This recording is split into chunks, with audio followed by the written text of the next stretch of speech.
प्रेम शुक्ला जी, आपसे सवाल ये बनता है कि प्रधानमंत्री ने अक्सर चिंता जाहिर की है इस विषय पर, लेकिन कोई दिशा तो दिखाई नहीं दे रही है। अगर आप सभी स्कीम्स ही उतारेंगे कि स्कीम्स को चुनावी मैदान में उतर के लड़ना है एक दूसरे से, तो ये तो फिर विकास का काम, कितनी सड़कें बनी, क्या स्कूल खुले, क्या अस्पताल खुले, ये सब तो दाएं बाएं रह जाता है। लगता है लोगों को कि शॉर्ट टर्म जल्दी से अगर हमें गेन चाहिए, और लोक लुभावन हमने पैसे सीधे पहुंचाने शुरू कर दिए, सीधा मोबाइल पे ट्रिंग ट्रिंग करके मैसेज आ गया कि इतना पैसा आपके अकाउंट में आ गया है, तब वोटर उस पार्टी को वोट दे देगा।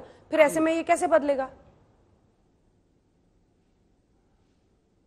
देखिए अंजना जी, आप ही के पैनल के जो निष्पक्ष पैनलिस्ट हैं, संजय कुमार जी और विनोद जी बता रहे, जिसकी साख होगी उसकी बात पर विश्वास होगा। रोटी कपड़ा और मकान 7 दशकों तक लोगों को नहीं मिला, वादा तो था, लेकिन आदरणीय मोदी जी ने प्रधानमंत्री आवास योजना में मकान दिया। आप जो है 15,000 रुपए लिया जाता था एलपीजी गैस कनेक्शन का, वो भी ब्लैक में मिलता था। प्रधानमंत्री जी ने उज्ज्वला योजना के तहत मुफ्त में गैस लोगों तक पहुंचाई। किसानों के खाते में 6,000 रुपए सीधे गए। राजीव गांधी जी स्वयं कहते थे 85% जो है बीच में उड़ जाता दिल्ली से जो है व्यक्ति के यहाँ पहुंचने तक।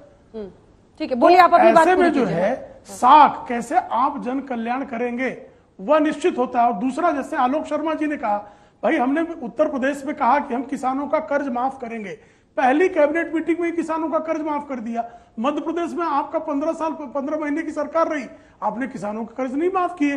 राजस्थान में 19,000 किसानों की जो है जमीनें नीलाम हो गई, तो ये इसका भी एक परिणाम है।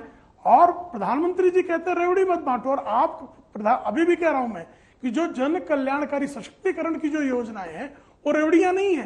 रेवड़ी है कि हम आपको मोबाइल दे देंगे, रेवड़ी है कि हम आपको जो है वो कार पहुंचा देंगे, इस तरह की रेवड़ी। टेलीविजन, जैसे दक्षिण के राज्यों में टेलीविजन तक दे दिया लोगों ने, तो ये रेवड़ियां हैं। लेकिन आवश्यकता के लिए जो महामारी में सर्वाधिक लोग जो हैं भूखमरी से मरते थे, ये पहली महामारी भारत के ज्ञात इतिहास में है जब कोरोना काल में भूखमरी के कारण कोई मृत्यु नहीं हुई। 80 करोड़ लोगों को 3 वर्षों तक सतत जो है खाद्यान्न की आपूर्ति अगर की जाती है, तो विश्व मानवता के इतिहास में मानव कल्याण का बहुत बड़ा कार्य हुआ है। तो ये 24 तक चलेगा या अनंत काल तक चलेगा?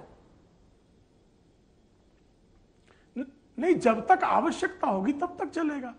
अब ये कैसे तय होगा? जब आपको जो है आवश्यकता समाप्त होगी तत्काल योजना। आपकी आवश्यकता तो 24 के चुनाव है, सरकार को समझ में आता ही है। उनकी आवश्यकता कैसे पता चलेगी?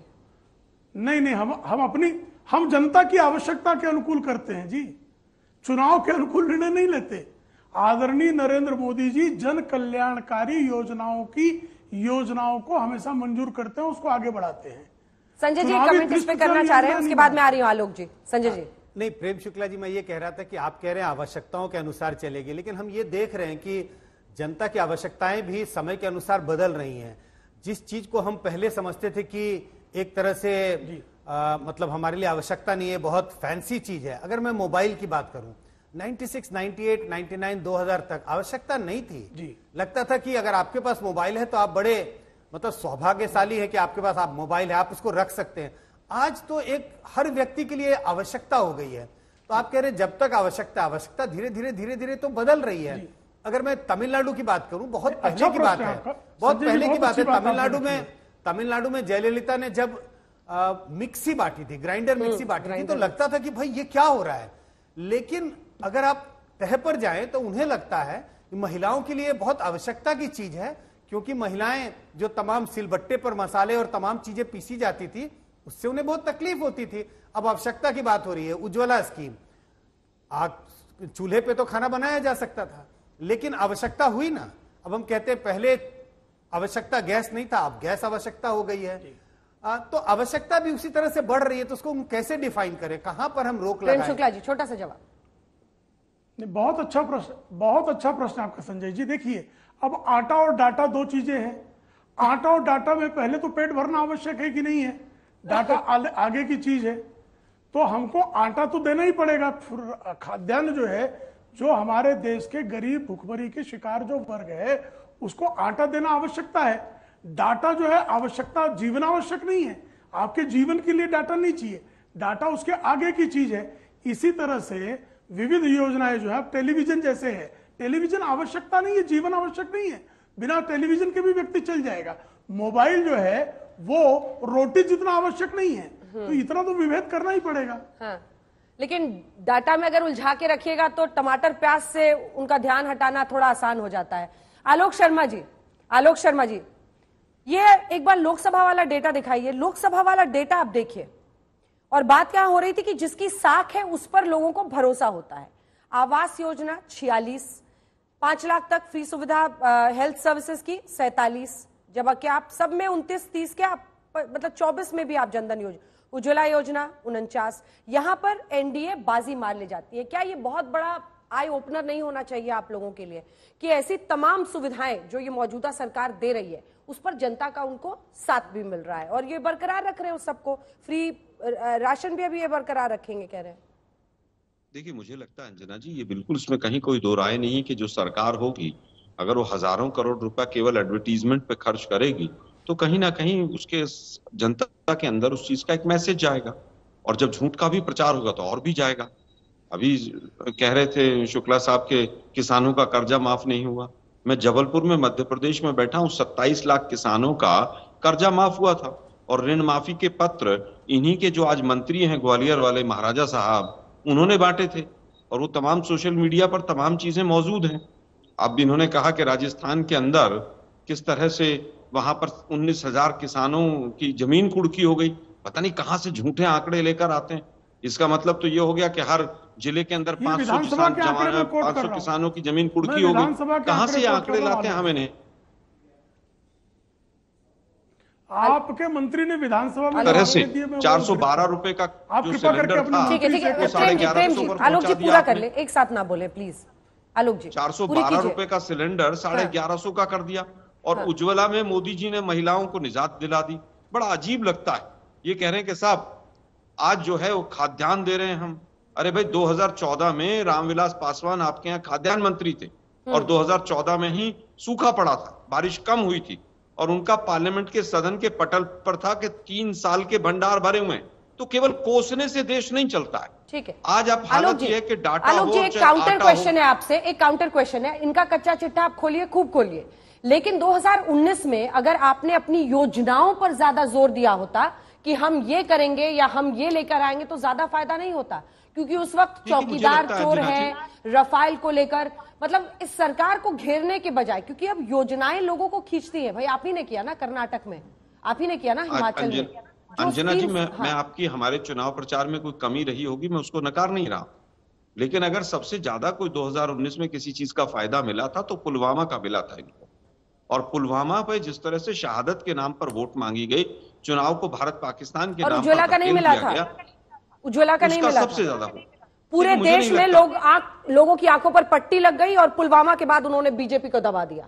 न उज्ज्वला का उनको फायदा हुआ, न आवास योजना, कुछ फायदा नहीं। मुझे लगता है ये डेटा गड़बड़ है कि कोई योजना होगी तो उसका फायदा भी होगा, लेकिन मैंने कहा कि सबसे ज्यादा अगर फायदा हुआ तो पुलवामा का हुआ, कपटी राष्ट्रवाद का हुआ, जवानों की शहादत पे वोट मांगी गई उसका हुआ। मैं अपनी बात पर पूरी तरह से अडिग हूं, पूरी तरह से। अब मैं जानना चाहता हूं कि 80 करोड़ लोगों को राशन दिया जा रहा है, ये कौन सी कमेटी है और कब डिसाइड किया था? आज कोरोना गए 2 साल 3 साल हो गए, ये फ्री भी नहीं मानते हैं लोग। मैं इसका विरोध भी नहीं कर रहा हूं, अगर कहीं पर आवश्यकता है तो जरूर मिलना चाहिए, लेकिन यहां पर मैं मध्य प्रदेश में बैठा हूं, पिछले 10 महीने से वृद्धावस्था पेंशन यहां पर बंद है। पिछले 1 साल से बच्चों की स्कॉलरशिप बंद है, क्योंकि लाडली बहना योजना चलानी है, लेकिन ये फ्री भी नहीं, ये वोट की राजनीति नहीं। ठीक है, विनोद जी का एक काउंटर पॉइंट करता है तो जरूर होगा। हाँ, ठीक है, विनोद जी का एक काउंटर। आलोक जी से मैं थोड़ा सा 2 चीजें मैं कहना चाह रहा हूं। देखिए आलोक जी, मुझे लगता है 2019 के चुनाव के बाद ये कांग्रेस पार्टी को समझ में आ गया कि बजाय सरकार पर नकारात्मक हमला करने के कुछ जनता के लिए कुछ स्कीम ले जाएं, तब ज्यादा फायदा होगा। जो अंजना जी ने कहा, अगर आप अपनी न्याय योजना का प्रचार प्रसार पर ज्यादा ध्यान देते बजाय चौकीदार और राफेल की, तो शायद आपकी स्थिति बेहतर होती है। मैं नहीं कह रहा सरकार बना पाते ना बना पाते, लेकिन 53 की बजाय हो सकता है आप 103 होते। मतलब कहने का कि आपकी सीटों में इजाफा होता, आपकी स्थिति बेहतर होती। लेकिन अभी भी अडानी पर फोकस किया। कर्नाटक में आपने भ्रष्टाचार पर फोकस किया, लेकिन उससे ज्यादा आपने अपनी योजनाओं पर फोकस किया। हिमाचल में आपने अपनी योजनाओं पर फोकस किया, उसका लाभ आपको मिला। उत्तर प्रदेश में देखिए, जो मैं साख वाली बात क्यों कह रहा था, उत्तर प्रदेश में प्रियंका जी ने बहुत मेहनत की, स्कूटी, मोबाइल बांटना, लड़की हूं लड़ सकती हूं, तमाम सारे नारे दिए, बहुत अच्छे कैंपेन भी किया, लेकिन नतीजा कुछ नहीं निकला। क्यों? क्योंकि वहां आपकी पार्टी की साख कमजोर हो गई है, वो साख गिर चुकी है। और कांग्रेस के बारे में यह है कि भाई पता नहीं जीत पाएंगे नहीं जीत पाएंगे। इसलिए राजनीति में साख और जीत कर आने का बड़ा महत्व है कि अगर ये पार्टी जीत रही है तो लोग उसे भरोसा करते हैं। जो छोटा सा जवाब आलोक जी, हुआ, छोटा सा जवाब।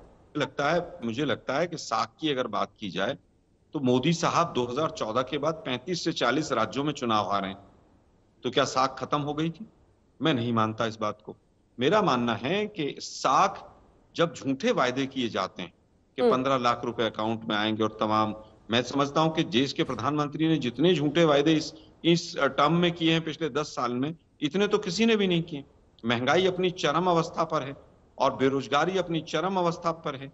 मैं फिर कहूंगा कि राफेल में अगर जांच होती है और अगर पेगासस में जांच होती है, अडानी की जांच होती है और मीडिया भी साथ देता है तो ये सरकार 6 महीने में गिर सकती है।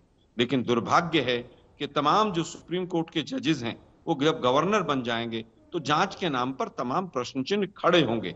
वो मुद्दे हैं और वो मुद्दे आगे भी रहेंगे। हमारे चुनाव प्रचार में, हमारे संगठन में कहीं पर कमी हो सकती है, लेकिन आज अगर आप मोदी जी और अमित शाह जी के तमाम चुनाव प्रचार और सरकारी पैसे के दुरुपयोग को हटा दें तो बीजेपी कहां स्टैंड करती है? बीजेपी केवल हिंदी बेल्ट में हिंदू मुस्लिम के नाम पर चुनाव जीतती है। हिंदू मुस्लिम करना, 80-20 करना, रामजादे और दूसरा शब्द इस्तेमाल करना, इन चीजों पर चुनाव हो रहा है। असली मुद्दों से कैसे भटकाया जाए, ये तो बीजेपी की मास्टरी है इसके अंदर। वो कह रहे हैं हिंदुत्व पर और हिंदू मुस्लिम करके जीतती है, लेकिन यूपी में तमाम जगहों पर उस वक्त भी आया और आपने भी इसमें उज्ज्वला योजना दिखाया जिसमें लगभग 50%, 49% लोकसभा में फायदा उनको हुआ। योजनाओं का होता है या जो गांव में गरीब गुरबा जो तमाम लोग हैं, वो भी पुलवामा में अटैक हुआ और भारत ने उसका जवाब दिया, इसलिए वोट दे देते हैं बीजेपी को। देखिए, मुझे लगता है कि जैसे अगर हम एक केक की बात करें तो एक बेस होता है जी। मैं विनोद जी की बात से को एक तरह से आगे बढ़ाने की कोशिश कर रहा हूं कि पार्टी की साख सबसे जरूरी है। अगर आपके पार्टी की साख नहीं है तो आप तमाम स्कीम्स ले आए, तमाम तरह के हथकंडों को अपना लें, लेकिन पार्टी चुनाव नहीं जीत सकती। तो केक का मैं उदाहरण दे रहा था, वो बेस है, तो नीचे एक मजबूत बेस की जरूरत होती है। और आप देखेंगे केक पर उसके तमाम लेयर्स होते हैं। जिन बातों का जिक्र आप कर रही हैं अंजना जी, या जिसका आलोक शर्मा जी कर रहे हैं, जो मैं जिक्र जिन बातों का कर रहा हूं, ये सब उसके लेयर्स हैं। अब सवाल यह है कि ये कौन सा लेयर कितना मोटा है, लाभार्थी होने का कितना फायदा मिलता है, या तमाम हिंदुत्व के मुद्दों को, जाति पाति के मुद्दों को जनता के बीच में लाने का कितना फायदा मिलता है। इसके तमाम लेयर्स हैं। तो हिंदुत्व का मुद्दा वो भी फायदा पहुंचाता है, ऐसा नहीं है कि वो फायदा नहीं पहुंचाता। लेकिन मैंने देखा है कई बार कि बीजेपी या तमाम पार्टियां धर्म के मुद्दे को तब लाती है सामने जब उन्हें लगता है दूसरे मुद्दों के सहारे पार्टी आश्वस्त नहीं है कि वो चुनाव जीत जाएगी। तो मैं ट्रम्प कार्ड के रूप में, मुझे लगता है वो ट्रम्प कार्ड है, जब सब कुछ फेल कर रहा हो तब उसको लेकर के आए। अगर दूसरे चीजों के सहारे पार्टी चुनाव जीतने में सक्षम फील करती है, तब उसका सहारा नहीं लेती है कोई पार्टी।